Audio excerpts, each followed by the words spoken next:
iOS 5 Beta 3 gets released for all those who were tired of the Beta 2 disaster. iOS 4.3.4 also gets released, so sorry jailbreak.me.com. And Spotify finally lands in the US to show iTunes how it's done. All this and more coming up right now.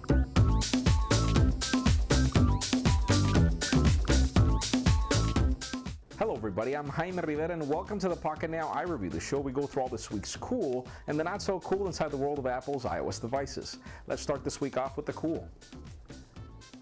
iOS 5 Beta 3 finally got released to developers, though there aren't many enhancements except for the fact that things are finally working in most departments. For example, FaceTime is finally working, syncing iTunes over the Wi-Fi is finally working, and well, other new things are coming. For example, one of the things that was discovered was the fact that you can now do AirPlay mirroring of FaceTime calls through your iPad 2. Now remember, the iPad 2 is not something we cover here, but first of all, the A5 chip is something that is coming to the next generation iPhone, so we can expect for FaceTime mirroring through AirPlay on an Apple TV, on your TV, widescreen TV, with your next generation iPhone, hopefully. iOS 5 Beta 3 is currently a box of surprises, a lot of new things that are coming out, so we'll be covering them on next videos as we discover them. Spotify finally lands in the US App Store to show iTunes how it's done. We were all expecting iTunes in the cloud to be a streaming service, and we got iTunes Match. And that was pretty much it for the next year. Spotify will allow you to stream millions of songs from their libraries and even your iTunes library for $5 a month over their free application on your iOS device. And well, if you're lucky enough to have a friend that's already a member and you don't mind the ads, you could probably get in there for free. Though there's also this $10 premium service that will allow other features. So Spotify's there, it's here to stay. And well, that's just the way to compete with the Amazon Cloud Player and other services that are out there offering streaming services that Apple's neglecting. Anyways, iTunes, this is how you do it. A recent study has revealed that it's more interesting to develop apps for iOS than it is for Android.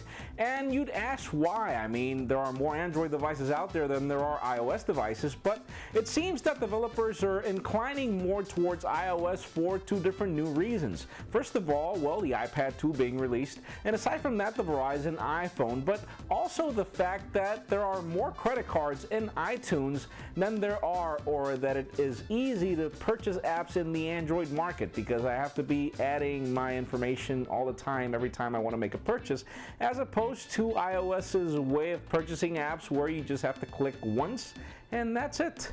And well, think about it. I mean, it just seems to be that it doesn't have to do with how easy it is to develop apps for iOS. It doesn't have to do with the size of the market. It has to do with the size of the people that are willing to buy. And that's another really interesting aspect of iOS users, because they don't mind paying. And well, interesting.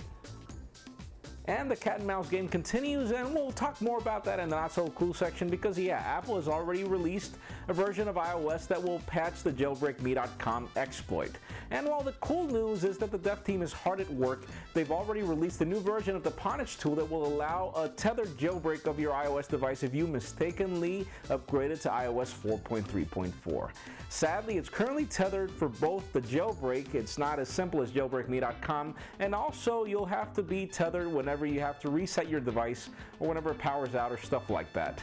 Not really the best way to remain jailbroken, but I know a lot of people rely on that, so well, at least there's a solution while they bring an untethered jailbreak. And no, sad news is the fact that the iPad 2 is not covered by that new Punish tool, so sorry about that.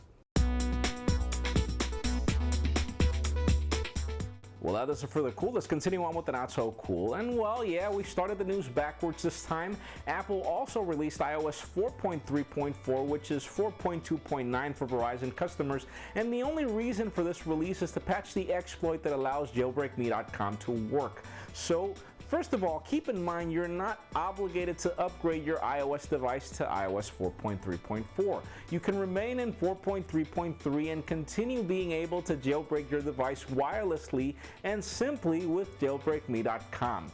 Again, the only reason you'd want to upgrade is to have the latest and greatest. Nothing will happen to your device if you don't. But again, that's a matter of choice. You choose what you do with your device. Again, this is, the cat and mouse game working. Apple's trying to catch up, but we'll see what happens. And well, the ITC has just ruled in favor of Apple for 2 of the 10 patents that they sued HTC for infringement. And why is this not cool? Well, first of all, I mean, kind of a weird way of competing. I mean, we're not really sure what Apple will do with this recent win. Obviously, HTC will appeal, and we'll see what happens when that works out, because we don't really see Apple banning HTC devices from coming to the United States, but still they're entitled to if there is the patent infringement over those certain devices that they caught.